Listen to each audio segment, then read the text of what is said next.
एक काळ होता जेव्हा इस्रायल आणि इराण यांची मैत्री खरंच जयवीरूसारखी होती। एकमेकांसाठी जीव देणारे हे दोन देश आज एकमेकांवर मिसाईलचा मारा करत आहे। एकेकाळी एकत्र हल्ले करणारे आता एकमेकांचे शहर उद्ध्वस्त करत आहेत। पण असं काय झालं की ही मैत्री अगदी कट्टर शत्रुत्वात बदलली? ही काही एका दिवसात घडलेली गोष्ट नाहीये, तर यामागे एक सखोल इतिहास आहे। चला तर मग या संघर्षाचं मूळ शोधूया। नमस्कार, मी प्रतीक्षा, तुम्ही पाहताय पुणे प्राईम न्यूज।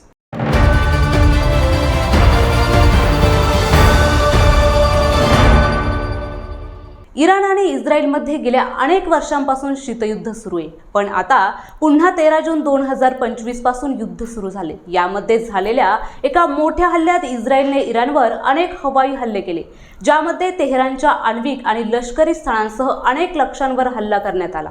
त्यामुळे आता दोन्ही देशांकडून एकमेकांवर हल्ले केले जात आहे। मात्र एकेकाळी या दोन्ही देशांमधील मैत्री ही अगदी जयवीरूसारखी मजबूत होती। या दोन्ही देशांमध्ये चांगले राजनैतिक संबंध होते। दोन्ही देश एकमेकांशी लष्करी आणि गुप्तचर माहिती देखील त्यांना देत होते। तसेच हे दोन्ही देश मिळून दुसऱ्या देशांवर हल्ला देखील करत असत। मात्र आता हे दोन्ही देश एकमेकांचे शत्रू कसे बनलेत? कारण गेल्या 45 वर्षात इराण आणि इस्रायलमधील कटुता ही वाढत चालली आहे। गेल्या काही दिवसापासूनच एकमेकांवर हल्ले सुरू आहेत। इस्रायल तेहरानवर आणि तेल अविवला लक्ष्य करत आहेत। संघर्ष इतका वाढला आहे की अमेरिका, रशिया आणि चीन हे युद्ध अगदी प्रेक्षक बनून पाहत आहेत। तर पाहूया, इस्रायल आणि इराणमधील मैत्री ही नेमकी केव्हापासून होती? इस्रायलची स्थापना ही 1948 मध्ये झाली। त्यापूर्वी हा देश ब्रिटिशांच्या ताब्यात होता। इस्रायलला अमेरिका आणि सोव्हिएत युनियनची मान्यता होती, परंतु अरब देश मान्यतेसाठी तयार नव्हते आणि त्यामुळे या देशाची स्थापना झाल्यानंतर लगेचच अरब देशांनी या देशावर हल्ला केला। मात्र इस्रायलने ते युद्ध जिंकले। त्यावेळी इराणमध्ये राजा पहलवी हे देशाची सूत्र सांभाळत होते। त्यांनी इराणला धर्मनिरपेक्ष राष्ट्र बनवले आणि त्यानंतरच या दोन्ही देशांमधील मैत्रीची सुरुवात ही 1950 मध्ये झाली। कारण त्यावेळी इराणने इस्रायलला व्यावहारिकदृष्ट्या मान्यता दिली। तसेच जेव्हा इस्रायलला मोठ्या पाठिंब्याची आवश्यकता होती तेव्हा त्यांना इराणकडून पाठिंबा देखील मिळाला। त्यानंतर तुर्की आणि इथिओपियानेही पाठिंबा दिला होता। जेव्हा जेव्हा इजिप्त, इराक आणि सिरियासारखे देश हे इस्रायल विरुद्ध बोलले तेव्हा इराणकडून त्यांना पूर्ण पाठिंबा मिळाला होता। त्याचप्रमाणे इस्रायल आणि इराणमधील मैत्री ही वेळेनुसार वाढत गेली। इराणची गुप्तचर संस्था सावक आणि इस्रायलची गुप्तचर संस्था मोसाद ही समन्वयाने काम करू लागली। सुरुवातीच्या टप्प्यात तर मोसादने सावकच्या एजंटनाही प्रशिक्षण दिले।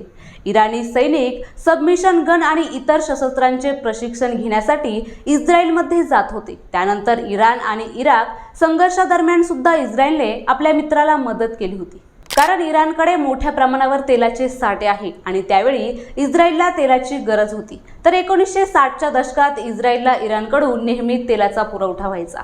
इराणने इलात अश्केलोन पाईपलाईन टाकली होती की ज्याद्वारे तेल हे इस्रायलला जात असे आणि त्याच बदल्यात इस्रायलने इराणला शेती, सिंचन आणि शस्त्रांचे तंत्रज्ञान देखील दिले होते। तसेच इराण आणि इस्रायलने एकत्रित प्रोजेक्ट फ्लॉवर हा क्षेपणास्त्र कार्यक्रम देखील सुरू केला होता। या कार्यक्रमाचे उद्दिष्ट हे अणुऊर्जेवर चालणारी पाणबुडी क्षेपणास्त्रे विकसित करणे हा होता। तसेच क्षेपणास्त्र असेंब्ली प्लांट देखील स्थापन करण्यात आले होते। मात्र इराणमध्ये शाह सल्तनत संपल्यानंतर हा प्रकल्प रद्द करण्यात आला। त्यानंतर इराणमध्ये 1979 साली इस्लामिक क्रांती झाली आणि शाह यांना पदावरून काढण्यात आलं। यामुळे इस्रायल आणि इराणमधील मैत्री ही तुटली आणि शत्रुत्व वाढलं। त्याचप्रमाणे इराण आणि इस्लामिक देश बनला आणि त्यानंतरच त्यांनी इस्रायलला शत्रू असे संबोधले।